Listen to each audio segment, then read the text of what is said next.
자, 이제 지방행정 조직으로 갑시다. 자, 조선은 전국을 8도로 나눴고요.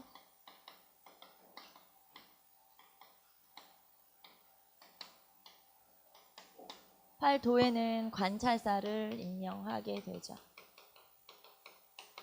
자, 관찰사라고 하는 사람은 일단 입법이 아니라 행정사법, 군사, 그 다음에 감찰권까지. 감찰이라고 하는 건 자기 밑에 있는 수령들에 대해서 관리하는 그런 권한이죠. 그래서 행정, 사법, 군사, 그 다음에 감찰 이런 여러 가지 권한을 갖고요. 자, 그 다음에 관찰사 같은 경우는 고려시대에는 안찰사로서 그 지역을 한 바퀴 도는 순찰직이었으면 여기는 상주직이죠. 상주직이라고 하는 건 내가 거기 가서 살아야 된다. 그렇기 때문에 이 사람 같은 경우는 약간 벼슬이 직급이 높은 사람들이 임명돼요. 종이품 정도에 되는 사람들이 임명이 되고요. 자, 종이품 이상이 임명되고 그 다음에 관찰사라고 하는 사람은 일단 거기가 살아야 된다 그랬죠. 그렇기 때문에 도청 건물에서 살아야 되죠. 그래서 그 도청 건물이 가명이에요. 가명에서 살면서 여기에서 업무를 담당을 하게 되죠. 자, 그리고 임기가 정해져 있고 임기는 1년 정도, 360일 정도. 그 다음에 상피제가 적용되죠. 상피제라고 하는 건 나와 관련 있는 지역에 지방관으로 파견되지 않는 거. 상피제가 적용되게 되어 있죠. 자, 그래서 행정, 사법, 군사, 감찰, 그리고 가명은 도청이에요. 지금으로 하면 도청 건물에서 근무하는 거고 임기는 360일 정도 상피제가 적용되고요. 자, 그리고 관찰사 같은 경우는 병마절도사와 수군절도사 겸직하게 되어 있어요. 그러니까 그 지역의 군사 지휘권, 여기 군사권을 가지고 있다고 했으니까 자, 절도사를 겸직, 그래서 군사 기능을 같이 담당하도록 되어 있죠. 행정도 하고 군사도 하고 이렇게 되어 있고요. 자, 그 다음에 관찰사는 다른 말로 감사 또는 방백이라고 부르기도 하죠. 이런 사람들이 관찰사. 자, 그리고 여러분 397페이지 맨 밑에 보시면 관찰사의 5가지 의무도 나와 있어요. 한번 읽어보시고. 자, 그러면은 도에는 관찰사를 파견하고 도 밑에 각 지역의 크기에 따라서 부, 목, 군현으로 나눠져요. 각 지역의 크기에 따라서 부, 목, 군현으로 나눠지고 부에는 부사, 부윤, 목에는 목사, 군에는 군수, 현에는 현감, 현령이 파견되죠. 자, 그리고 이 사람들 부사, 목사, 군수, 현감, 현령 이 사람들을 뭐라고 하냐? 수령이라고 그래요. 자, 그래서 각 지역마다 수령이 파견되죠. 일단 수령은 모든 지역의 모든 군현에 다 파견돼요. 자, 모든 군현에 다 파견된다는 건 고려시대에 있었던 속현, 즉 지방관이 파견되지 않는 지역은 없어졌다는 뜻이죠. 그래서 모든 군현에 지방관이 파견된다는 거. 자, 모든 군현에 지방관이 파견된다는 건 조금 더 중앙집권이 강화되었다. 중앙집권 체제가 조선으로 넘어가면서 더욱더 강화되었다. 중앙집권 체제가 강화되었다라는 걸 알 수 있고요. 자, 그다음에 수령은 자, 행정, 그 지역을 다스리는 역할, 그 다음에 사법, 재판도 하고요. 그 다음에 군사, 지휘권도 가지고 있죠. 그래서 행정, 사법권, 군사권을 행사하는 게 바로 수령. 자, 그리고 수령은 원님이나 사또라고 우리가 부르잖아요. 이 사람들은 어디서 근무하냐 또는 목민관이라고도 부르는데 이 사람들은 주로 어디서 근무하냐면 여기는 가명이었죠. 여기는 동헌. 그 지역의 관청이에요. 말하자면 동헌에서 근무하도록 되어 있죠. 자, 그 다음에 임기는 자 1800일 정도 돼요. 아까는 360일이었고 여기는 1800일. 그래서 5년 정도. 임기는 5년이었다가 3년으로 줄기도 하고 하는데 대체적으로 한 요 정도. 그 다음에 역시 똑같이 상피제가 적용돼요. 상피제라고 하는 건 나와 관련된 지역으로 파견되지 않는 거. 그런 거 상피제라고 해서 나와 밀접한 관련이 있는 지역에는 나는 수령으로 파견되지 않죠. 뒤집어 얘기하면 내가 만약에 수령으로 파견됐다. 그러면 나랑 관련이 전혀 없는 지역이구나. 이렇게 얘기해 볼 수 있겠죠.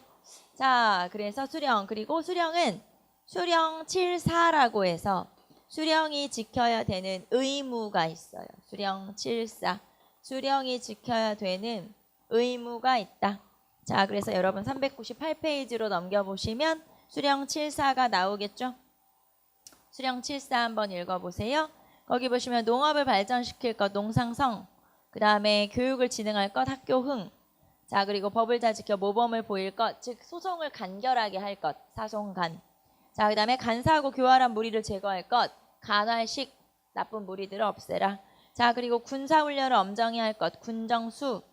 그 다음에 호구를 증가, 백성의 인구를 증가하라는 거죠. 그래서 호구증. 자, 그리고 부역을 공평하게 해라, 부역균. 그래서 이렇게 7가지 의무를 가지고 있는 게 바로 수령 7사라고 하죠. 자, 그래서 수령. 자, 우리가 관찰사 살펴봤고요. 그 다음에 수령 살펴봤고, 수령은 모든 군현에 파견된다는 건 조금 더 중앙집권 체제로 바뀌었다는 거. 다른 말로 하면 속현이 없어졌다는 뜻이죠. 속군, 속현이 소멸되었다라는 것도 알 수 있고요. 자, 그 다음에 여기서는 수령 7사 알아두시면 되겠죠. 아, 이게 수령을 뜻하는 거구나. 수령의 의무를 얘기하는 거구나. 자, 그러면 수령은 모든 지역에 파견되고, 그 다음에 이 사람들은 부사, 목사, 군수, 현령은 이렇게 각각 대등한 위치에 있어요. 자, 부사 같은 경우는 등급으로 따지면, 품계로 따지면 종이품 정도 돼요. 그리고 아까 관찰사가 한 종이품 정도 된다고 그랬죠? 직급은 비슷할 수 있어요. 품계는 비슷할 수 있지만, 자, 이 부사가 나보다 낮은 현감이나 현령, 한 종 6품쯤 되는, 아까 우리 종 6품 이상, 즉 참상관 이상이어야 지방관으로 나갈 수 있다고 했으니까 그 정도 된다고 해서 이 부사나 목사가 현감, 현령에게 명령을 내리거나 할 수는 없어요. 왜냐하면 이 사람들의 관계는 수평적 관계거든요. 자, 관찰사에게만 명령을 받아요. 그러므로 요렇게만 수직적 관계고, 요렇게는 수평적 관계를 가지고 있는 게 바로 수령이죠. 자, 그래서 관찰사와 수령에 대해서 살펴봤고, 그 다음 등장하는 게 향리. 향리 한번 살펴봅시다. 향리라고 하는 건 고려시대는 지방의 실질적 지배자였어요. 수령이 파견되지 않는 지역이 많았기 때문에. 하지만 조선으로 넘어오면 모든 지역에 다 수령이 파견되니까 이제는 수령을 보좌하는 역할로 전락하게 되죠. 그래서 세습적 아전으로 전락하게 된다. 자, 세습적 아전으로 전락했다는 건 한 단계 낮아졌다는 뜻이에요. 그전에는 그 지역 전체를 통치하는 정도의 역할을 했다면 이제는 세습적 아전 정도의 역할밖에 못하는 거죠. 그래서 한 단계 낮아졌다. 자, 그러면 향리에 대해서 한번 봅시다. 향리는 수령을 보좌하는 역할을 하죠. 그래서 수령을 도와주는 역할을 하는, 수령을 보좌하는 역할을 하는 중인으로서 세습적 아전이다. 세습이 된다는 거죠. 우리 아버지가 향리면 내가 향리다 라는 식으로 세습이 되는구나 라는 걸 알 수 있고, 그 다음에 향리라는 건 6방으로 이루어져 있어요. 6방은 이호, 예병, 형공방 이렇게 6명이 있다는 거죠. 웬만하면. 그리고 이 중에서는 2방이 아무래도 가장 좀 핵심이라고 볼 수 있죠. 이호, 예병, 형공방으로 이루어져 있죠. 자, 그래서 6방으로 구성되어 있으면서 행정 실무를 담당하죠. 행정 실무를 담당하는 세습적 아전. 행정 실무를 담당한다. 행정의 실제적인 업무는 이 사람들이 하는 거니까 실제 세금을 거들어 다니거나 하는 역할은 이 사람들이 하죠. 자, 그 다음에 이 사람들은 무보수, 명예직이에요. 자, 그 전에 고려 같은 경우는 월급이 있었죠. 외역전. 그리고 자기들 밑에 일품군이라고 해서 노역 부대를 가지고 운영할 수가 있었어요. 그런데 조선으로 가면 그런 게 전혀 없어지죠. 즉 무보수, 월급 없고 그냥 명예직일 뿐이다. 그러므로 아까 말했던 것처럼 세습적 아전으로 전락, 한 단계 낮아진 거죠. 그래서 고려의 향리는 거의 지방관 역할이었다면 조선의 향리는 수령을 보좌하는 그런 역할로 낮아지게 된 거죠. 자, 그러면 그 지방에는 나라에서 파견된 임금의 대리인으로서 수령이 있고 그 다음에 그 수령을 보좌하는 향리가 존재하고 자 그런데 또 수령과 향리가 또 문제를 일으킬지도 몰라. 그래서 그 지역의 양반들로 구성된 자치 조직이 있어요. 그걸 우리는 유양소라고 하죠. 자, 유양소는 지방 양반들로 구성된 자치 조직이고요. 자, 유양소의 기능 또는 역할 봅시다. 수령을 보좌하고 또는 뭐 자문하고 그 다음에 향리를 감찰하는 역할. 그 다음에 향촌 자치. 그 다음에 풍속을 교정하는 역할. 그 다음에 백성을 교화하는 역할. 자, 이런 역할을 담당하는 게 바로 유양소라고 하는 관청이에요. 기구죠, 유양소. 자, 그 다음에 지방 양반들로 구성되어 있다고 했죠. 이 양반들은 관청이기 때문에 아무래도 이제 이런 조직이기 때문에 벼슬이 있어요. 그래서 좌수와 별감으로 구성되죠. 좌수와 별감. 좌수와 별감이라는 말이 나오면 아 이게 유양소구나 라는 걸 알 수 있고요. 근데 유양소는 폐지와 복설이 계속 왔다 갔다 하죠. 태종 때 설치됐다가 태조 때 설치됐다가 그 다음에 태종 때 폐지되고 세종 때 설치됐다가 세조 때 폐지되죠. 아까 우리 세조 때 폐지됐을 때는 어떤 사건과 관련이 있어요? 이시해은한과 관련이 있다고 했고 그리고 성종 때 다시 만들어주고 자 이런 식으로 폐지와 복설이 계속 왔다 갔다 한다라는 걸 알 수가 있죠. 자 그래서 유양소 그리고 유양소라고 하는 건 자 고려의 사심관제도 고려 시대에 사심관제도라고 하는 게 있었어요. 이 사심관제도가 분화된 거다. 고려 사심관제도의 분화. 자 그래서 고려 사심관제도가 유양소하고 경제소로 이렇게 나눠진 거죠. 유양소와 경제소로 나눠지게 된 거고요. 자 그런데 이 경제소라고 하는 유양소를 통제하고 감시하는 또는 연락 기능을 하는 요 경제소라고 하는 게 나중에 선조 때 폐지가 되거든요. 선조 때 폐지된 이후에는 유양소를 향소라고도 하고 향청이라고도 하죠. 향소와 향청으로 불리면서 지방의 행정을 수령의 행정을 보좌하는 역할, 도와주는 역할을 하는 게 바로 유양소라고 하는 거고요. 고려의 사심관제도가 분화된 것이다 라는 거 알아두시면 되겠죠. 그래서 유양소라고 하는 게 있고 자, 이 유양소에 대해서 유양소를 감시 통제 그 다음에 연락기관 자, 유양소를 감시하고 통제하고 그 다음에 연락을 하는 그런 연락 기능을 담당하는 관청이 바로 경제소라고 하는 거예요. 자, 그래서 우리 지역에 수령이 파견되고 그 수령을 보조하는 향리가 있고 그 다음에 그 또 수령의 역할을 도와주는 유양소가 있고 이런 식으로 구성되는 게 바로 조선시대 지방행정조직이구나 라는 거. 자, 그러면 여러분 398페이지 향리. 자, 그 다음에 이 향리와 수령에 대해서 또 제도가 두 가지 있어요. 이거 한번 살펴볼까요? 첫 번째 원학 향리 처벌법이라고 하는 게 있고요. 부민 고소 금지법이라고 하는 게 있죠. 원학 향리 처벌법 말 그대로 나쁜 향리를 처벌하는 거예요. 거기 보시면 자신의 지위를 이용해서 백성을 괴롭히는 경우 향리를 통제할 수 있는 법 원학 향리 처벌법이라고 하는 게 있고요. 그 다음에 부민 고소 금지법. 자, 부민 고소 금지법이라고 하는 건 수령의 권한을 유지해주기 위해서 높여주기 위해서 백성들이 함부로 수령을 고발하지 못하도록 하는 거예요. 그런 걸 부민고소금지법이라고 하죠. 자, 그리고 고려와 조선의 향리 비교가 되어 있죠. 고려는 지방의 실질적 지배자이고 그 다음에 외역전이라고 하는 보수도 있었고 자, 이 사람들 같은 경우는 문과 응시도 가능하여 신분 상승도 가능하죠. 향리가 귀족이 될 수도 있다. 문과 응시 가능해서 승진도 가능하지만 신분 상승도 가능하지만 조선의 향리는 수령의 보조자 역할, 보조하는 보조자 역할만 하고요. 그 다음에 이 사람들은 무보수, 월급도 없고 그 다음에 문과 응시가 제약이 되죠. 자, 경국대전의 법으로 니들은 과거시험 볼 수 없어. 이렇게 적혀져 있지는 않아요. 하지만 향리의 자제가 시험을 보려면 그 지역의 수령에게 허락을 받아야 되는데 대체적으로는 신분 상승을 못하게 하기 위해서 허락을 안 해줘요. 그렇기 때문에 문과 응시가 법으로 경국대전에 금지되어 있는 건 아니지만 못 보게 하기 때문에 제약.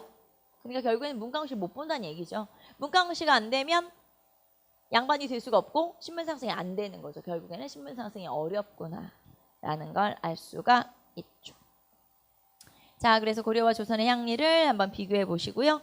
자, 그 다음에 면리통, 자, 그리고 유수부, 거기 보시면 개성, 강화, 수원, 광주, 물론 경기도 광주겠죠. 이렇게 수도를 방어할 수 있는 주변 지역, 수도를 방어할 수 있는 주변 지역에 유수부라고 하는 걸 설치해요. 그리고 이거는 경관직이에요. 자, 지방에 파견했으니까 지방관이 아니고요. 이 사람들은 왕에게 소속된 경관직, 서울관청이죠. 말하자면 경관직이 있고 중앙관청에서 근무하는 경관직이 있고 지방관청에서 근무하는 외관직이 있거든요. 근데 이 사람들은 경관직에 해당하는 사람들이고 맨 밑에 보시면은 나중에 비변사 회의에도 참석할 수 있다. 그래서 굉장히 핵심 관청이구나. 유수부라고 하는 게 있어요.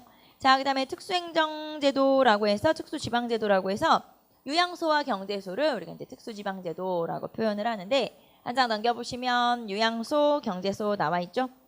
유양소에서는 기능 한번 살펴보시고 자, 그 다음에 구성이라고 하는 건 벼슬을 말하는 거죠. 좌수와 별감으로 구성이 되는구나. 자, 하지만 유양소 같은 경우는 폐지와 복설을 반복하죠. 왔다 갔다 없앴다가 생겼다가 없어졌다가 생겼다가 왔다 갔다 하고 특히 그 중에서는 이시에 의난과 관련해서 폐지됐다는 거 세조 때 기억하시면 되고요.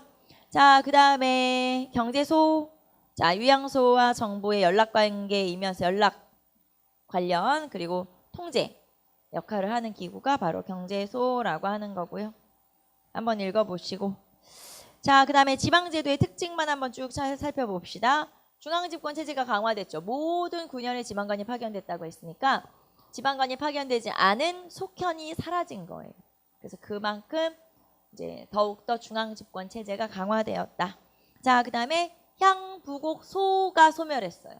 특수행정구역이었던 고려시대까지 있었던 향부곡 소가 소멸하게 되죠. 그러니까 향부곡 소가 소멸하면서 여기에 살던 사람들이 원래 양인이긴 했지만 여러 가지 제약이 많았잖아요. 그 사람들에 대한 제약이 사라진 거겠죠. 즉 양인의 지위가 더욱더 상승하게 된 거죠. 양인의 숫자도 더 확실해지고 양인의 지위도 더 늘어나고 이런 것들이 그 전보다는 좀 나아진 점. 제약을 받던 양인이 사라지고 양인의 권한이 커졌기 때문에. 그래서 이게 고려와 조선의 차이점이구나. 그 다음에 향리는 당연히 더 낮아졌죠. 향리는 세습적 아전으로 전락하게 돼서 고려와 조선의 가장 큰 차이점은 자, 속군 속현 사라졌고 향부곡 소멸됐고 그리고 향리의 지위가 낮아졌고 이런 것들이 고려와 조선의 차이점이라고 볼 수 있고요. 밑에 보시면 고려와 조선의 지방행정제도 비교 돼 있어요. 한번 체크 한번 해보시고 자, 그 다음에 군역제도와 군사조직으로 넘어가도록 합시다.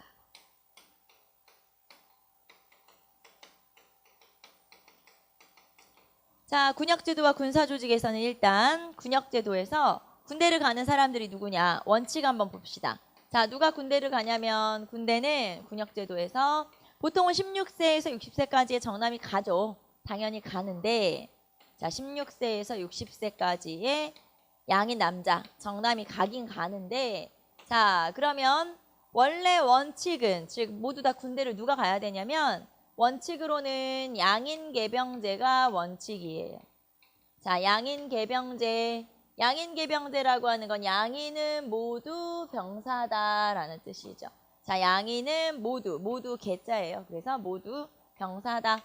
자, 그럼 여기서 양인에 해당하는 건 양반, 중류, 중인, 그 다음에 상민 중에서는 농민, 상인, 그 다음에 장인은 수공업자. 자, 이 사람들은 원래 다 군대를 가야 돼요.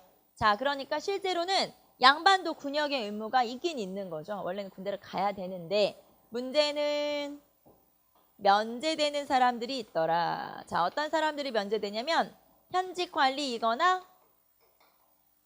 학생들은 군대를 가지 않아도 돼요. 자, 원래는 양반도 군역의 의무가 있다. 중인도 있어. 하지만 양반이나 중인은 군대를 가지 않죠. 왜냐하면 면제되는 사람들에 속하기 때문에 그래요. 현직 관료이거나 학생들은 군대를 안 가도 된다고 했는데 양반 중에서는 대부분이 현직 관리이거나 학생이죠.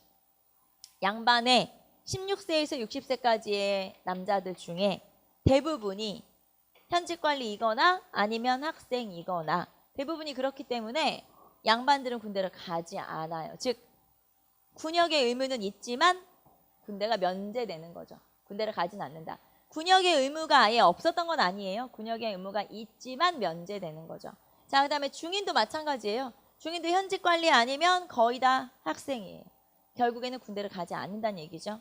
자, 그 다음에 상민 중에서 농민은 당연히 군대를 가야 되니까 농민 빼고 상인은 장사하는 사람인데 상인은 따로 상세를 내요. 쉽게 말하면 얘는 장사해야지. 어디가? 군대를 어떻게 가? 장사해야지. 그러니까 이 사람들도 빠지는 거예요. 따로 세금을 내기 때문에. 그 다음에 장인은 수공업자죠. 수공업자는 가서 부역을 하잖아요. 너 와서 물건 만들어. 나라에 납부해. 그러면 가서 일을 하기 때문에 이 사람들도 빠지죠. 그럼 결국에는 다 빠지고 누구만 남냐?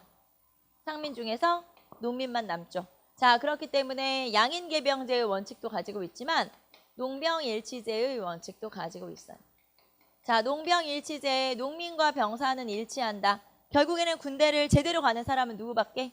농민밖에 없다 이 말이죠. 그래서 농민들은 군대를 가야 되고, 자, 그 다음에 이렇게 그러면 농민들이 거의 군대를 가는데 농민들이 갈 때 운영하는 방식 어떤 식으로 군대를 보내냐? 자, 어떤 식으로 군대를 보내냐면 보법에 의해서 군대를 가게 되죠. 보법에 의해서 애들을 군대를 보낸다. 자, 그럼 보법이라고 하는 건 정군과 보인으로 구성이 된다. 이게 보법이에요. 자, 정군이라고 하는 건 실제 군대를 가야 되는 사람들을 정군이라고 하고요. 그 다음에 보인이라고 하는 건 군대를 갈 수 없는 사람. 그러니까 나한테 군역의 의무가 있지만 사정상 군대를 갈 수 없는 사람들이 있을 수 있어요. 예를 들면 우리 집에 노모가 있는데 막 90이야. 그럼 내가 몇 달 비우는 사이에 돌아가시면 어떡해요? 그러니까 갈 수 없죠. 그 다음에 우리 집에 다 여자야. 남자는 나밖에 없어. 그러면 농사를 지어야 되는데 세금을 내고 하려면 먹고 살려면 근데 내가 한 몇 달 이 자리를 비운다. 그러면 농사 누가 지어요? 못 짓지 그러면. 그러면 결국에는 나는 군대를 갈 수가 없다는 얘기고요. 그럼 나 같은 사람은 보이는 정군에게 뭘 해줘야 되냐? 경제적인 지원을 해줘야 돼요. 그래서 경제적인 지원을 해준다. 자, 이런 걸 보법. 우리가 앞에서 세조 때 형성된 법이라고 했었고요. 그래서 보법으로 운영이 되고 있죠. 그래서 여기까지가 군역제도에 해당되면 자, 그럼 이제 군사조직에 대해서 한번 볼까요? 군사조직에서는 그냥 간단하게 중앙군, 지방군 이렇게 구별을 좀 하시면 돼요. 중앙군부터 봅시다. 자, 중앙군은 오위라고 그래요. 오위. 의흥이, 용양이, 충무이, 충주함 이런 식으로 해서 오위. 5가지의 군대가 편성이 되는 거고요. 자, 그 다음에 지방군. 자, 지방군은 영진군. 영진군이라는 건 수영과 병영이 있는 거예요. 수영과 병영으로 구성되고 쉽게 말하면 수군과 육군이 각 지역마다 있는 거고요. 그 다음에 수군의 우두머리는 수군절제사가 되겠죠. 수군. 그 다음에 육군의 우두머리는 병마절도사. 그러면은 수군절도사와 병마절도사를 아까 누가 겸직한다고 했냐면 관찰사. 그렇죠. 그래서 도지사가 그 지역의 군사 지휘관을 겸직하고 있다고 보시면 되죠. 자, 그래서 수영과 병영으로 구성되고요. 그 다음에 기타. 자, 일종의 예비군이 있어요. 일종의 예비군이 잡색군이에요. 일종의 예비군이 잡색군이죠. 잡색군이라고 하는 건 일종의 예비군으로서 여기에는 서리, 향리, 그 다음에 뭐 전직관리, 잡학인, 신량역천인, 그 다음에 원래는 군역의 의무도 없는 노비도 유사시에는 이 예비군으로 편성이 되기도 해요. 향리, 서리, 전직관리, 신량역천인, 그 다음에 노비 등등. 자, 군역의 의무가 없는 노비도 유사시에는 특수군에 편성이 될 수 있어요. 그게 잡색군이라고 하는 일종의 예비군에 해당하는 특수군이고요. 잡색군 같은 경우는 노비는 들어가지만 농민은 제외되죠. 잡사꾼에 농민은 빠져 있어요. 이렇게 생각하시면 돼요. 농민은 현역이고 잡사꾼은 예비군이니까 현역이 예비군에 들어갈 수는 없죠. 현역은 현역이고 예비군은 예비군이기 때문에 농민들은 현역이어서 잡사꾼에는 빠져 있다. 이렇게 구별하시면 되겠죠. 자, 그래서 중앙군은 5위, 지방군은 영진군, 그 다음에 예비군은 잡사꾼. 이렇게 구별하시면 되죠. 자, 여기까지가 조선의 군사제도. 자, 401페이지 보시면 자, 양인개병제와 농병일치제를 원칙으로 하고 있고요. 면제 보시면 현직 관료와 학생, 향리 등은 군역을 면제받았다. 자, 하지만 종친이나 외척이나 왕의 친척들은 군대를 안 가는 건 아니에요. 다 군대를 가죠. 다만 이제 특수군 같은 데 편성이 돼서 군대를 가기는 하죠. 자, 그 다음에 한 장 넘기시면 편성. 자, 세조 이후에 보법이 실시되었다. 그래서 정군, 그 다음에 보인. 보통은 1정군 2보인 이런 식으로 구성되거든요. 그래서 보인은 정군에게 경제적인 지원을 해주는 역할을 하죠. 자, 그리고 정군은 자, 자기 지역을 원래는 지키게 되어 있지만 이 한 8에서 한 10년 사이에 한 번씩은 서울에 교대 근무를 하도록 되어 있어요. 그래서 서울에 교대 근무를 하도록 되어 있다. 일정 기간 복무를 하게 되면 교대 근무를 하게 되고요. 복무 기간에 따라 품계를 받기도 한다. 뭐 품계라고 해서 진짜 뭐 벼슬을 주거나 아니면 녹봉을 주거나 그렇게는 안 하고요. 이게 이제 그냥 뭐랄까요? 네가 어느 정도 지금 근무를 했구나라는 거 표시 정도라고 보시면 돼요. 실제로 막 벼슬을 주거나 하기는 어렵죠. 너무 군대를 가는 남자들이 많은데 다 벼슬을 줄 수는 없으니까. 자, 그래서 편성 한번 읽어보시고 그 다음에 중앙군은 5위. 자, 우리는 구성만 한번 살펴볼까요? 자, 중앙군 5위를 총괄하는 5위도 총부라고 하는 관청이 있고요. 자, 책임은 문방관료가 맡고 구성 봅시다. 5위의 핵심은 정군 그리고 갑사나 특수병으로 구성된다. 갑사는 직업군인을 얘기하죠. 자, 그리고 특수병은 왕족이라든가 이런 이제 고급군 뭐 이런 사람들이에요. 그래서 이런 정군으로 기본을 하고 거기에다가 갑사나 특수병으로 조직이 되어 있죠. 자, 그 다음에 맨 밑에 보시면 내삼청. 자, 그래서 왕의 친위부대. 내금위, 뭐 우리미, 겸사복, 채하록 뭐 등등등. 자, 뭐 내금위 이런 거는 아마 뭐 드라마 같은 데서 여러분 많이 봤을 거고요. 자, 그 다음에 지방군으로 갑시다. 지방군은 육군과 수군, 병영과 수영으로. 자, 그리고 병마절도사와 수군절도사가 있는데 대체적으로 병마절도사와 수군절도사는 관찰사가 겸직을 하도록 되어 있죠. 자, 그 다음에 진관체제. 자, 동그라미 2번 한번 볼까요? 진관체제. 자, 그러면 이렇게 육군과 수군이 편성되고 지역별로 군대가 있는데 지역을 어떻게 통제할 거냐, 어떻게 방어할 거냐.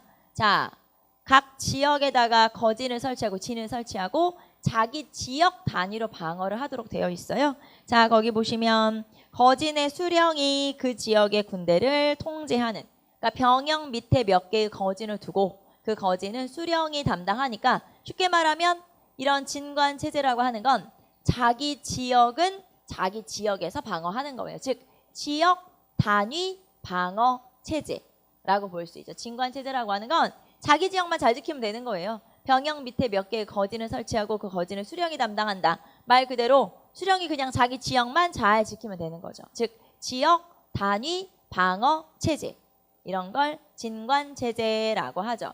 자, 그런데 진관체제를 실시했다가 이게 나중에 대규모의 적이 쳐들어올 때 어떻게 막을 거니? 자, 그 대규모의 적을 막기 위해서 진관체제에서 체제가 좀 바뀌죠. 여기다 써볼까요?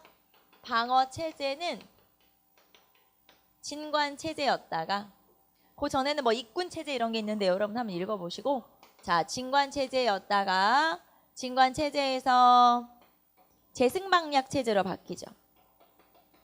진관체제에서 제승방략체제로 바뀌게 되죠.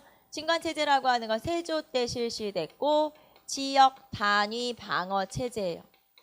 자, 그런데 진관체제에서 제승방략체제로 바뀌었는데 제승방략체제라고 하는 건 16세기에 16세기 이후에 자, 대규모의 적을 방어하기 위해서 대규모의 적을 방어하기 위한 체제라고 볼 수 있죠. 자, 대규모의 적이 쳐들어오면 각 거진에 있는 군사들이 중심지로 모여요. 어떤 지정된 장소로 모여서 요 지정된 장소로 모이게 되면 그러면 여러 지역에서 모였으니까 대규모 군대가 되겠죠. 요 대규모 군대가 서울에서 오는 지휘관의 지휘를 받아서 대규모의 적을 방어하도록 되어 있어요.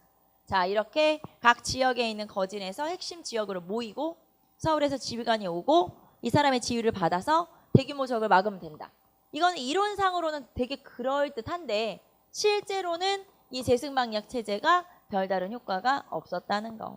이론상으로만 그럴듯한 거예요. 그런데 자, 이 거진 핵심 지역으로 모이기 전에 이미 대규모의 적이 지나가 버리거나 훑고 지나가 버리거나 즉 이미 진 거야 우리는 다. 그 다음에 지휘관이 오기를 기다리다가 대규모의 적이 지나가 버리거나 그 다음에 또 여러 지역에서 제대로 모여서 훈련도 안 해봤는데 이 사람들이 하나의 단합된 군대로서 역할을 할 거냐 그런 것들도 문제가 되겠죠. 그래서 결국에는 임진왜란 같은 큰 전쟁이 일어날 때도 별다른 효과가 없었죠. 그래서 진관 체제에서 제승방약 체제로 바뀌었지만 효과 없네. 그럼 다시 뭘로 가면 돼요? 진관 체제로 다시 가면 되죠. 그래서 나중에 실제로 임진왜란을 겪는 과정에서 제승방약에서 다시 진관으로 복구를 하게 돼요. 진관 체제였다가 제승방약 체제였다가 다시 진관이 복구되죠. 그런 식으로 바뀌는 게 바로 방어 체제구나라는 거 알 수가 있죠. 자, 그래서 여러분 책에는 지금 동그라미 2번에 진관 체제. 자, 진관 체제 다음 체제가 제승방약 체제. 알겠죠? 자, 그 다음에 밑으로 내려오시면 교통과 통신으로 한번 가봅시다. 교통과 통신에서 자, 교통과 통신 제도가 조금 더 조직적으로 마련이 되어 있기 때문에 고려보다는 조선이 훨씬 더 중앙집권 체제가 강화된 시기죠. 자, 그러면 한 장 넘겨서 맨 처음에 역원제부터 한번 볼까요? 역. 자, 역은 30리마다 도로망을 설치해서 요 역을 통해서 공문을 전달하거나 아니면 수송하거나 이런 거를 담당을 하게 되죠. 자, 거기 보시면 찰방과 역승 감독 아래 역장, 역리, 역졸 등이 배치되어 있었고요. 전국에 약 300개 가까이 287개 정도의 역참이 마련되어 있어서 하나의 도로망을 형성하고 있다라는 걸 알 수 있죠. 이 역이라고 하는 건 공무 여행자가 뭐 이제 쉬어갈 수 있는 그런 장소라고 볼 수 있고요. 이 사람들이 예를 들면 내가 공무원인데 지금 내가 출장을 나왔다. 그러면 이제 말을 타고 갈 거 아니에요. 그래서 말을 바꿔 타기도 하는. 왜냐면 가다 보면 말도 지칠 테니까 말을 바꿔 타고 좀 쉬어갈 수 있는 그런 장소가 역이고요. 자, 그럼 내가 공무원이지 어떻게 알아? 증명서를 보여주면 되거든요. 그 증명서가 마패예요. 그래서 마패를 보여주면 되죠. 오른쪽에 보시면 마패 나와 있죠. 그래서 이 마패가 사실은 우리는 암행어사의 증표처럼 알고 있지만 실제로는 그냥 공무여행자의 뭐 증명서 같은 거다라는 거 알 수가 있죠. 자, 그래서 역이라고 하는 게 있고요. 그 다음에 원. 그러면 공무여행자가 이렇게 쉬어갈 수는 있지만 또 날이 저물면 자고 가야 되니까 그런 공무여행자를 위한 뭐 여관, 호텔 뭐 이런 거죠. 그런 게 원. 자, 그래서 원은 숙박시설이라고 볼 수 있고요. 자, 그러면 원이라고 하는 게 이제 지금도 지명으로 남아 있는데 장호원, 조치원, 사리원 이런 것들은 거기가 예전에 원이었다는 증거고요. 뭐 역삼동 이런 지명 있죠. 이런 것들은 거기가 역이었다는 증거가 되는 거예요. 그래서 여권제도가 이렇게 마련됐고 여권제도가 마련됐다는 건 어떻게 보면 도로망이 딱 정비가 되고 거기에 이런 부대시설들이 있는 거니까 그만큼 중앙집권 체제가 갖춰지고 있다. 그전보다 더 나아졌구나라는 걸 알 수 있고요. 자, 그 다음에 조운제 봅시다. 조운, 조세운송이란 뜻이에요. 조세운송. 조운제도는 조세운송. 자, 그러면 조세운송을 뭘로 하냐? 조세운송을 배로 해야 되겠죠. 수로로. 자, 왜냐면 제가 도로망이 정비되었다라고 했지만 그 도로망은 지금처럼 고속도로가 아니에요. 결국에는 산길도 있고 하니까 세금을 특히 쌀을 운반하려면 이런 뭐 달구지 이런 걸로는 불가능하죠. 양이 많고 하니까. 즉 배를 이용해서 세금을 운반해야 된다. 그래서 조운은 조세운송. 그러면 조세운송을 뭐로 하냐? 배로. 즉 수로를 이용해서. 그러니까 강이나 바다를 이용하는 걸 우리가 조운제도라고 하고요. 뒤에 우리 세금 조세제도 할 때 이 조운제도는 지도로 다시 한번 살펴보도록 할게요. 조운제라고 하는 게 있고요. 자, 그 다음에 봉수제. 자, 봉수는 소식을 전달하는 거죠. 그래서 각 산마다 중요 산마다 봉수대가 마련이 되어 있어서 이게 개수가 정해져 있어요. 오른쪽에 보시면은 뭐 무슨 일이 일어나면 몇 개, 뭐면 몇 개 이렇게 써 있죠. 자, 이렇게 개수가 정해져 있어서 소식을 전할 수 있도록 되어 있고요. 그래서 저기 땅끝부터 남해안에서부터 서울의 목멱산, 그러니까 남산까지 쭉 이렇게 소식을 전달하게 되어 있죠. 낮에는 연기, 밤에는 불을 올려서 소식을 전달하는데 문제는 임진왜란을 겪는 과정에서 이 봉수대를 외적이 장악하면 어떻게 돼요? 망하는 거지. 그렇게 되는 일이 되게 많았다는 거. 그럼 소용이 없네? 소용이 없어요. 그럼 어떻게 해야 되냐? 자, 이렇게 봉수를 외적이 장악을 하는 경우가 많았기 때문에 소용이 없구나. 그래서 직접 가서 전하기로 했죠. 자, 그래서 직접 전하는 방법. 자, 직접 전하는 방법은 말 그대로 말 타고 가서 전하거나 아니면 걸어가서 전하면 되죠. 자, 그래서 이렇게 직접 전하는 방법을 파발제라고 하고요. 임진왜란 이후에는 이렇게 봉수에서 파발로 바뀌죠. 그리고 파발에는 기발과 보발이 있어요. 기발, 말 타고 가서 전하는 거. 보발, 걸어가서 전하는 거. 그래서 기발과 보발로 바뀌죠. 자, 다시 봉수제는 임난 이후에 뭘로 바뀌어요? 파발제로 바뀐다. 이렇게 볼 수가 있겠죠. 나머지 한번 읽어보시고, 자, 그다음에 맨 밑으로 내려가시면 역대 군사 조직 변천 나와 있죠. 역대 군사 조직 변천. 자, 그래서 통일신라 시대부터 군사가 쭉 나와 있네요. 여러분 다시 한번 떠올려 보시고, 알겠죠? 기억나는지 다시 한번 떠올려 보시고요. 자, 우리는 지금 조선 전기까지 했고요. 네, 조선 전기까지 했고, 그 다음에 조선 후기 나머지 근현대사에서 또 나머지 나오겠네요. 자, 그 다음에 교육기관과 관리등용제도. 자, 교육기관과 관리등용제도로 갑시다. 조선에서 교육제도는 과거제도하고 유기적으로 연결되어 있죠. 공부를 왜 해? 나 과거 시험 보려고. 그렇기 때문에 과거제도와 교육제도는 유기적으로 연결이 되어 있어요. 자, 거기 보시면 과거제도와 연결되어 있고 유교 교육 중심이다. 당연히 유교 교육 중심이고요. 그 다음에 양반 중심이고, 그 다음에 학생들은 군역을 면제해 주었다. 그 다음에 교육 기회가 그전보다는 많이 확대된 편이죠. 자, 그래서 이런 것들이 이제 조선으로 넘어오면서 나타나는 모습들이고요. 자, 그 다음에 여러분 책에는 성균관부터 나와 있지만 우리는 교육제도와 과거제도를 연결해서 초등교육부터 거꾸로 올라가 보도록 합시다. 초등교육기관부터 거꾸로 한번 올라가 보도록 할게요. 초등교육기관부터 갑시다.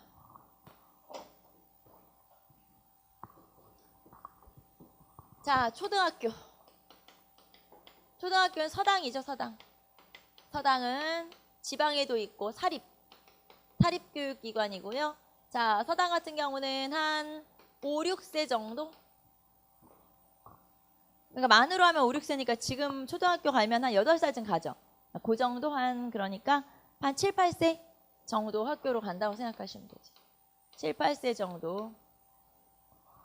예전에는 학교를 일찍 보내는 게 유행이었대요. 근데 요즘 학교를 늦게 보내는 게 유행인 거 알아요? 아무도 몰라? 하기야 여러분 학부모가 아니니까. 저도 아니라서 잘 모르긴 하지만 왜 애들을 늦게 학교를 보내냐면 옛날에는 학교를 일찍 가야 애들이 뭐 대학 갈 때나 아니면 취업할 때나 이득이 된다고 생각했잖아요. 나이가 좀 어리면 더 좋은 거다. 근데 최근에는 어려서 학교를 보내잖아? 그럼 애가 모질라. 그래가지고 학업을 못 따라가는 거야. 성취도가 떨어지는 거지. 그러니까 그렇게 되면 행여나 왕따를 당하거나 애들 사이에 그럴 수 있다. 그래서 최근 들어서는 나이를 꽉 채워서 학교를 보내는 게 엄마들의 유행입니다. 요즘에는 일찍 학교를 안 보내고 우리 애가 뒤처질까 봐 말하잖아요. 왕따 당할까 봐. 그런다고 하더라고요. 그래서 요즘 초등학교는 좀 만 6세 딱 채워서 학교를 보낸다고 하는데 어떻게 보면 좀 씁쓸하죠. 얼마나 그런 게 많으면 그렇게까지 하나 싶은 생각이 들긴 하는데 자, 서당. 자, 어쨌든 초등학교는 서당이고요. 서당은 사립이라는 건 개인이 만들 수도 있다 라고 하는 거죠. 보통은 개인이 만드는데 서당에서는 이제 뭐 천자문을 비롯한 이런 초등교육을 받는 거죠. 뭐 동몽선승 뭐 이런 거 배우죠. 자, 그 다음에 초등 졸업하면은 중등으로 가겠죠. 중등이라고 하는 건 지금의 중고등학교를 얘기하는 거예요. 자, 이 중고등학교 같은 경우는 서울과 중앙이라고 쓸게요. 중앙과 그 다음에 지방으로 나눠지죠. 자, 중앙과 지방으로 나눠지는데 중앙에는 사학이 있어요. 사학이라고도 하고 사부학당이라고도 하고, 사부학당이라고 하는 건 학교가 4개 있다는 뜻이죠. 서울 도성 안에 중고등학교가 4개 있다는 뜻이에요. 그래서 이 중고등학교는 동, 서, 남, 중, 학. 그러니까 동학, 서학, 남학, 중학. 이렇게 4개의 학교가 서울 도성 안에 있었다는 뜻이죠. 자, 그다음에 지방에는 향교. 지방에는 향교가 마련이 되어 있죠. 그래서 사부학당, 그 다음에 지방에는 향교. 자, 그러면 향교의 특징 한번 볼까요? 향교는 구목군현에 하나씩 설치돼요. 구목군현에 하나씩 설치되어 있다. 자, 그 다음에 사학은 이거 국립일까요? 사립일까요? 당연히 나라에서 만든 국립이죠. 그래서 사학은 국립. 자, 그 다음에 향교도 구목군현에 하나씩 설치하잖아요. 그럼 각 지방에 하나씩 설치하는 거죠? 역시 국립. 나라에서 만든 학교고, 심지어는 향교에는 선생들을 임명해서 내려보내주기도 하죠. 그래서 교수와 훈도를 파견하기도 하죠. 교수와 훈도를 파견한다. 나라에서 파견해준다. 자, 그 다음에 여러분이 또 하나의 원칙을 알고 계시면 좀 편한 게, 자, 각 지역마다 전부 다 한 군데씩 공자에게 제사 지내는 사당이 있어야 돼요. 그러니까 그 사당은 대체적으로 향교의 존재를 하는 거죠. 지역마다 하나씩만 있으면 돼요. 그래서 요 향교라고 하는 건 교육의 기능도 하고, 즉 명륜당이라고 하는 강의실에서 학생들을 교육하기도 하고, 그 다음에 제사의 기능도 가져요. 제사는 역시 공자에게 제사를 지내죠. 제사는 지역별로 하나씩만 있으면 되니까 향교에서 하면 되고요. 자, 제사는 대성전에서, 그래서 제사의 기능과 교육의 기능을 같이 가지고 있다. 그게 바로 향교라고 하는 학교고요. 그 다음에 향교는 그럼 누가 입학할 수 있냐? 향교는 자, 양반의 자제들과 그 다음에 평민의 자식들까지 입학이 가능하다. 자, 양반의 자식들과 평민의 자식들까지 입학이 가능해요. 그게 바로 향교라고 하는 거죠. 자, 그래서 서울에는 사부학당, 그 다음에 지방에는 향교, 이런 학교가 존재를 하게 되고요.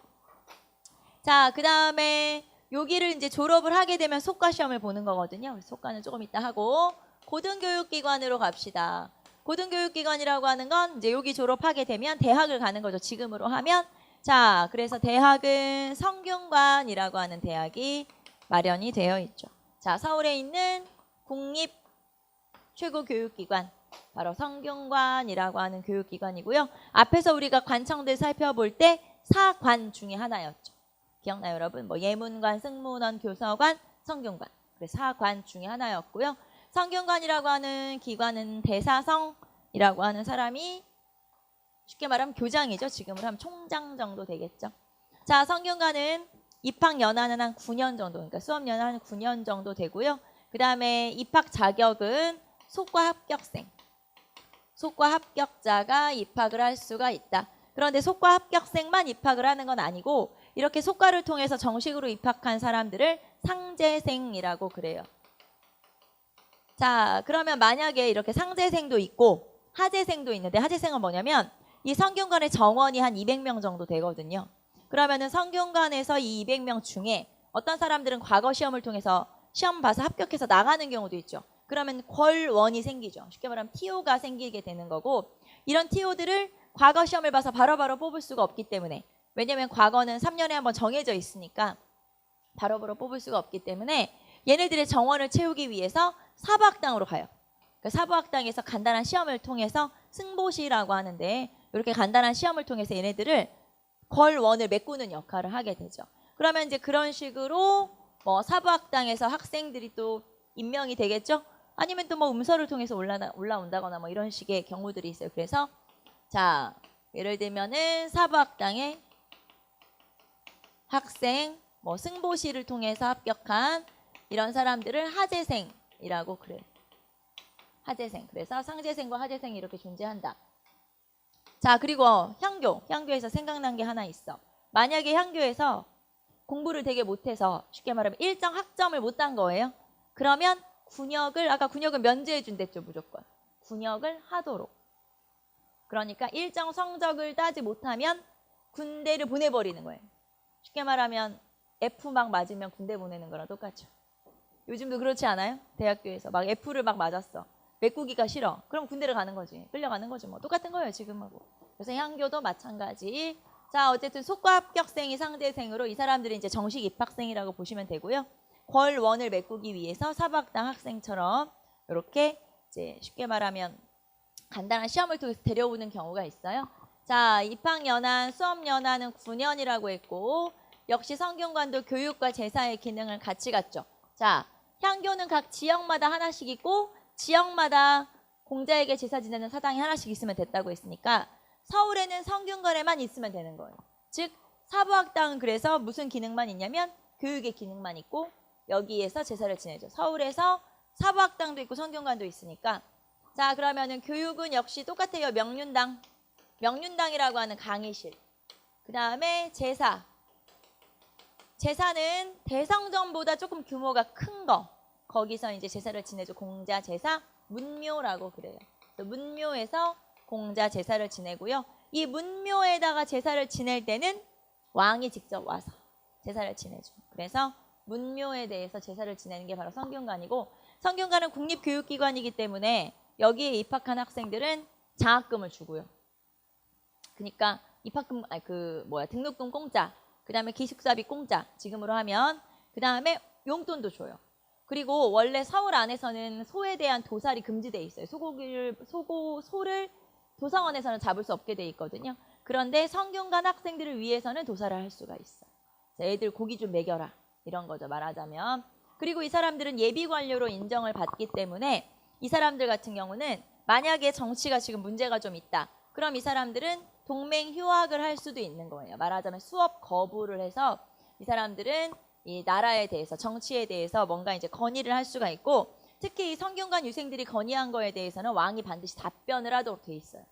왜 우리가 청와대 같은 데 홈페이지에 막 글을 올리거나 청원하는 사람이 많으면 민정수석이나 이런 사람이 답변을 하잖아요. 그거랑 똑같은 거예요.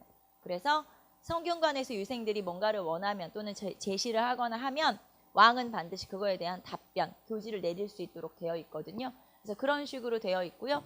예비관료로 이 사람들을 인정을 해줬다는 뜻이죠. 이 사람들의 의견, 즉 성균관 유생들의 의견도 들어줬다는 얘기예요. 자, 그런 게 바로 성균관. 여러분 405페이지 보시면 성균관 속과 합격자의 입학을 원칙으로 한다. 속과 합격자의 입학을 원칙으로 하지만 꼭 속과 합격자만 입학하는 건 아니에요. 아까 우리가 뭐 상재생, 하재생 얘기한 것처럼. 자, 그 다음에 정원은 200명이었고 나중에는 줄어들긴 하지만 입학 연한은 9년이에요. 이제 수업 연한은. 자, 그리고 명륜당, 그 다음에 문묘, 명륜당과 문묘. 그래서 교육과 제사의 기능을 같이 가지고 있다라는 거. 특징 한번 보시면 한 장 넘겨서. 자, 국가 정책을 비판하는 기능도 하죠. 그래서 수업 거부 권당, 그 다음에 동맹 휴학 공관 등등 이렇게 실력 행사를 할 수도 있고. 자, 이 사람들에 대한 특권으로는 성균관 유생을 대상으로 하는 시험이 따로 있어요. 성균관 유생을 대상으로 하는 시험이 따로 있다. 즉 왕이 아까 우리 대성전에 여기 문묘에 공자 제사 지내러 오죠. 그러면 그 공자 제사 지내러 왔을 때 성균관 유생 중에서 똑똑한 애들을 뽑아서 관리로 데려가는데 이런 시험을 알성시, 즉 성균관 유생을 대상으로 하는 시험을 알성시라고 하고 그러니까 원래 과거 시험에 응시하는 사람 몇만 명이에요. 그런데 알성시는 정원 200명이니까 한 200명만을 대상으로 하는 시험이기 때문에 훨씬 더 확률이 높겠죠. 뿐만 아니라 보통 과거 시험은 초시, 복시, 전시 그리고 또 속과를 거쳐야 되고 몇 단계를 거쳐야 되지만 알성시 같은 경우는 한 번만 딱 봐서 관리를 뽑아가는 거예요. 그러니까 초시, 복시, 전시 같은 등급이 없고 어떤 그 단계가 없고 딱 1회 한 번만 딱 봐서 뽑아가기 때문에 자 200명끼리만 경쟁하면 되죠. 한 번만 합격하면 되죠. 그러니까 알성시는 성균관 유생을 대상으로 하는 특권이라고 볼 수가 있죠. 그게 여러 가지 과거 시험 중에 특별 시험인 알성시. 그러니까 여러분은 알성시가 이게 성균관과 관련이 있는 거구나. 그거를 좀 알아두시면 되겠죠. 자, 그 다음에 지방에는 향교. 자, 그 다음에 우리는 서원은 안 했어요. 서원 같은 경우는 지방에 있는 사립학교라고 보시면 돼요. 지방 사립학교. 그래서 이름난 선비들을 기리는 거기에다가 교육도 하는, 양반 자제를 교육도 하는, 역시 여기도 제사와 교육의 기능을 같이 갖는 그런 학교라고 볼 수 있죠. 자, 그 다음에 서당 아까 얘기했고, 자, 그리고 성균관의 운영 한번 보시고요. 자, 그리고 인문교육과정 써있죠. 인문교육과정은 서당에서 사부학당이나 향교 다니고, 그 다음에 속과 시험 보고, 대학인 성균관 가서, 그 다음에 문과 합격하면 되는 거예요. 이게 이제 인문교육과정이고, 이 중에서 문과 같은 경우는 속과 시험을 안 봐도 되는 거죠. 자, 그리고 기술교육. 자, 기술교육 체크 한번 해볼까요? 기술교육은 각 해당 관청에서 시험을 봐서 선발하도록 되어 있죠. 각 해당 관청에서 교육 선발. 자, 그러니까 내가 지금 만약에 왕실 의사가 되고 싶어요. 왕을 치료하는 의원이 되고 싶다. 그러면 나는 그러면 지금으로 하면 의대를 다녀야 되는데 의대가 없단 얘기예요. 그럼 나는 어디서 공부하냐? 전의감. 말하자면 이런 의료를 담당하는 관청이 전의감이고, 전의감에 가면 아카데미 같은 게 마련이 돼 있어요. 그래서 전의감에서 교육을 시키고, 그럼 나는 전의감에서 하는 교육 과정을 하면 되는 거예요. 그래서 수료하면 되는 거죠. 그래서 전의감에 가서 아카데미 수료를 하면 시험 응시 자격을 주는 거예요. 그러면 3년에 한 번씩 또 시험이 있어요. 그때 응시해서 합격하면 되는 거죠. 그래서 자, 따로 학교가 없고, 기술관이 되는 시험은 따로 학교가 없고 해당 관청에서 교육 및 선발, 이렇게 보시면 되죠. 해당 관청에서 교육 및 선발이다. 이렇게 볼 수 있고요. 자, 오른쪽에 보시면 기술교육 써있죠. 기술교육. 그러니까 이런 여러 가지 기술교육이 있고, 이런 기술교육은 학교가 따로 없고 관청에서 교육을 받으면 된다. 각 관청에서 교육을 받으면 된다. 자, 그 다음에 과거제도 종류 한번 봅시다. 과거제도는 자, 문과, 무과, 잡과 이렇게 세 가지가 마련이 되어 있죠. 자, 이 중에서 가장 중요한 건 물론 뭐 문관을 뽑는 문과가 가장 중요하겠죠. 그런데 이제 우리한테 중요한 거, 여러분한테 중요한 건 무과. 자, 고려시대 과거는 무과가 없어요. 그런데 조선시대 과거는 무과가 있죠. 그러니까 무과가 있고 없고에 따라서 이게 조선이냐 고려냐를 구별할 수가 있죠. 그렇기 때문에 여러분한테 중요한 건 무과예요. 무과가 있냐 없냐. 요게 이제 중요한 거죠. 그래서 무과가 있으면 조선, 무과가 없으면 고려. 이렇게 보시면 되겠죠. 자, 그러면은 문과 봅시다. 문과. 자, 문과인 경우에는 일단 속과가 있어요. 속과는 예비시험이라고 볼 수 있죠. 예비시험. 자, 속과는 예비시험이다. 그래서 이 속과는 생원과와 진사과로 나눠져요. 속과는 생원과와 진사과. 쉽게 말하면 과목이 두 과목이란 얘기죠. 자, 생원과와 진사과 계열이 두 가지인데, 생원과는 유교 경전시험. 생원과는 유교 경전시험이고요. 그 다음에 진사과는 여기는 한문학. 그러니까 문장, 글 쓰는 거죠. 자, 그래서 유교 경전시험이 생원과, 그 다음에 진사과는 한문학 시험. 이렇게 나눠진다. 자, 그리고 절차. 시험의 절차는 초시, 복시. 자, 그리고 초시는 각 도별 인구 비례에 따라서, 각 도의 인구 비례에 따라서 정원이 정해져 있고요. 그 다음에 초시에서 합격하면 복시를 응시하는 거죠. 그래서 한 100명 정도 뽑도록 되어 있는데, 복시. 자, 그래서 초시와 복시까지 1차, 2차 시험이 있는 거죠. 자, 그 다음에 속과에 합격을 하게 되면, 자, 속과에 합격을 하게 되면 생원과에 합격하면 생원이 되겠죠. 진사과에 합격하면 진사가 되겠죠. 자, 그래서 합격을 하게 되면 하급 관리가 될 수 있다. 자, 합격을 하게 되면 생원이나 진사 같은 하급 관리가 될 수 있고요. 자, 그 다음에 성균관 입학이 가능하죠.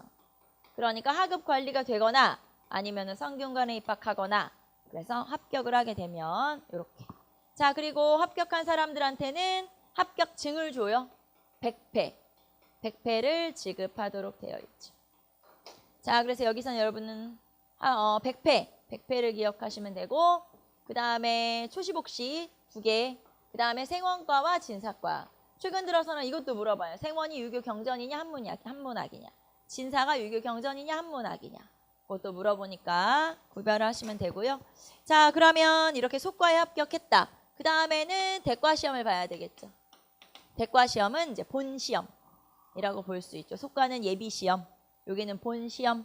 자, 그래서 대과는 속과 합격자가 응시를 할 수 있죠. 물론 처음에는 속과 합격자가 응시할 수 있지만 나중에는 이런 자격이 좀 흐지부지해지긴 하는데 어쨌든 속과 합격자가 응시할 수가 있게 되어 있고요. 자, 그래서 대과 시험은 절차 초시, 복시, 전시로 되어 있어요. 초시, 복시, 전시로 되어 있다. 자, 특히 이 중에서 복시가 되면 합격이 된 거나 마찬가지예요. 복시에서 33명을 선발하도록 되어 있죠. 그리고 이 33명이 최종 합격이라고 보시면 돼요. 그래서 복시에서는 33명이 선발이 된다. 자, 그런데 마지막 단계 하나 더 남아있죠. 전시. 자, 전시 같은 경우는 임금 앞에서 보는 시험. 왕이 직접 출제를 하기도 하고 채점하기도 하고. 자, 그래서 전시에서는 장원과 그 다음에 순위를 결정하는 거예요. 즉 갑을병으로 등급을 나누어요. 그리고 그 등급에 따라서 관직을 제수하게 되죠.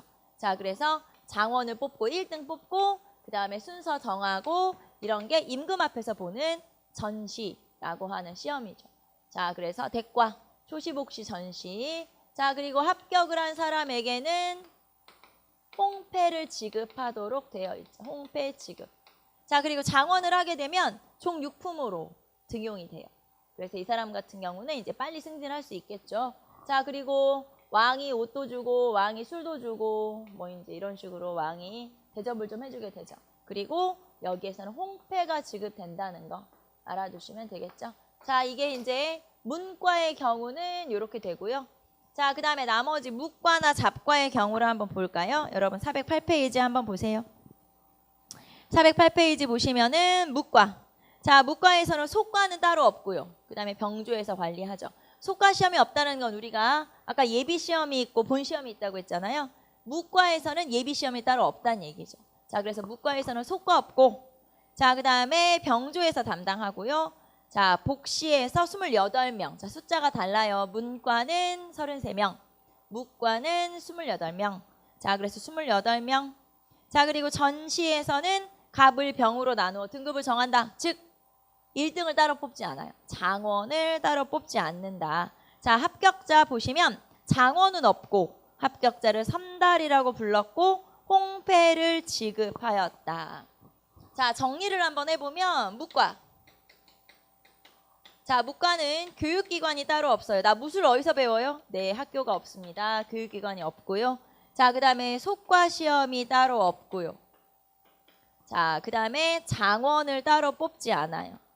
자, 교육기관 없고 속과 예비시험 없고 그 다음에 장원 따로 안 뽑고요. 그 다음에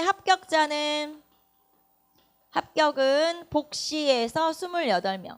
복시에서 28명을 선발하고 전시에서는 순위만 정하는 거죠. 1등을 따로 뽑지 않고. 자, 그래서 복시에서 28명 그리고 이 사람들한테는 역시 홍패를 지급하도록 되어 있고 자, 이렇게 합격한 복시 합격자 이 사람들을 우리가 선달 무과 합격자를 우리가 선달이라고 부르죠. 자, 역시 홍패를 지급하고 28명 그 다음에 속과 따로 없고 장원 따로 뽑지 않는다. 이게 바로 무과. 자, 그 다음에 잡과 봅시다. 잡과는 기술관을 뽑는 시험. 그래서 4개의 분야에서는 필기시험을 보는 거죠. 자, 예를 들면 제가 만약에 화가가 되고 싶다. 그러면 도화서에서 교육을 받는데 필기시험을 볼 필요 없죠. 저는 그냥 취재라고 하는 실기시험만 보면 되기 때문에 그렇게 실기시험 보는 과목 빼고 실기시험, 그러니까 필기시험을 봐야 되는 정작 시험으로 봐야 되는 게 4과목이에요. 거기 보시면 의과, 율과, 역과, 음양과. 자, 그래서 전의감, 형조, 사역원, 관상감 이런 데서 필기를 통해서 이렇게 4과목만 필기를 통해서 뽑게 되고요. 이게 바로 잡과. 자, 잡과는 초시복시 2번, 초시복시 그리고 인원도 정해져 있어요. 몇 명 선발, 뭐 28명, 33명 이렇게 정해져 있는 건 아니고요. 각 과마다 이렇게 정원이 정해져 있으니까. 자, 그리고 이 사람들은 합격을 하게 되면 100패를 지급받게 되죠. 자, 그래서 시험은 초시복시, 그 다음에 100패 이렇게 지급받는다. 알아두시면 되고요. 자, 그러면 전시가 없는 게 어떤 거였어요? 아까 우리 속과 시험에 3차 시험 없었고 그 다음에 잡과 시험에 3차 시험 전시 없었고 무슨 말인지 알겠죠?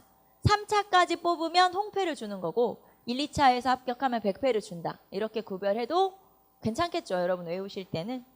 자, 그래서 조선의 과거제도 쭉 한번 보시고요. 자, 그 다음에 응시 조건 봅시다. 자, 양인 이상이면 누구나 과거에 응시할 수 있으니까 양반, 중인, 상민 다 응시는 가능하죠. 하지만 이 사람들이 제대로 응시할 수 있는 건 아니고요. 제약이 또 있기도 하죠. 자, 응시 제한 한번 보세요. 이 사람들은 응시를 못하게 되어 있다. 자, 탐관오리의 아들, 그 다음에 제가녀의 아들 손자, 그리고 서얼. 이 사람들은 응시를 못하게 되어 있고요. 이 사람들은 아예 경국대전의 법으로 정해져 있어요. 응시가 제한이 되어 있죠. 탐관오리의 아들, 제가한 여자의 아들 손자, 그리고 서얼 등은 응시를 제한했다. 다만 지금 여기 우리가 금방 읽어본 사람들은 응시 제한이잖아요. 경국대전의 법으로 문과 응시만 제한되어 있는 거예요. 무과나 잡과는 응시할 수 있다. 자, 그럼 서얼은 문과는 안 되고 무과는 되냐? 되죠, 당연히. 무과 잡과는 가능하다. 그래서 문과 응시만 제약이 된다는 것도 알아두시면 되겠죠. 자, 그 다음에 시험 시기는 3년에 한 번. 우리 이거 고려랑 똑같네요. 식, 연, 시. 자, 시험은 3년에 한 번. 그런데 텀이 너무 기니까 중간중간에 어떤 특별한 일이 있을 때 왕이 뭐 결혼을 했다거나 뭐 왕실에 행사가 있다거나 그럴 때마다 별시를 주죠. 여러 가지 이제 특별 시험을 두는데 증광시, 알성시, 별시 뭐 등등 여러 가지 특별 시험을 두고요. 이 특별 시험 중에 우리 아까 했던 거 성균관 유생을 대상으로 하는 특별 시험이 알성시. 그렇죠. 성균관 유생을 대상으로 하는 특별 시험이 알성시. 자, 그래서 과거 시험에 대해서 살펴봤고, 자, 그럼 나는 꼭 과거만 봐야 되냐? 관리가 되려면 아니죠. 과거만 봐야 되는 건 아니고요. 자, 재주가 부족하거나 나이가 많아서 간단한 시험을 통해서 하급 관료로 등용되는 걸 취재라고 하고 맨 밑에 보시면 취재에 나와 있죠. 자, 그 다음에 한 장 넘겨서 고려의 음서 같은 문음. 자, 고려의 음서는 5품 이상, 조선의 문음은 2품 이상. 2품 이상의 고위관리의 자제는 시험을 안 봐도 돼요. 훨씬 더 응시 폭은 좁아진 거죠. 말하자면 자격 조건이 까다로워졌으니까. 자, 그 다음에 조선시대는 이렇게 문음 또는 음서를 통해서 관직에 올랐다 하더라도 고위관직까지 올라갈 수는 없어요. 고위직까지 승진할 수 없다. 자, 그러면 내가 만약에 음서를 통해서 관직에 올랐다. 근데 내가 고위직으로 승진하고 싶어요. 그럼 나는 뭐를 해야 될까요? 과거 시험을 또 봐야 되죠. 자, 그러면 현직 관리도 과거에 응시할 수 있다. 당연히 응시할 수 있죠. 그래서 다시 과거를 봐야 내가 고위직으로 승진할 수가 있죠. 자, 그 다음에 천거, 추천을 통해서 관직에 오르는 제도. 특히 중종 때 현량과라고 하는 사림을 등용하기 위한 제도가 있었어요. 그래서 꼭 과거가 아니더라도 추천을 통해서 아니면 간단한 시험인 취재 아니면 문음 이런 걸 통해서 관리가 되는 방법들이 있더라라는 거 알아두시면 되겠죠. 자, 그래서 고려와 조선 밑에 비교도 돼 있으니까 한번 읽어보시고요. 자, 조선의 중앙, 지방, 군사, 과거와 교육제도까지 한번 쭉 살펴봤고요. 우리는 잠깐 쉬었다가 사림으로 넘어갑시다. 잠깐 쉴게요.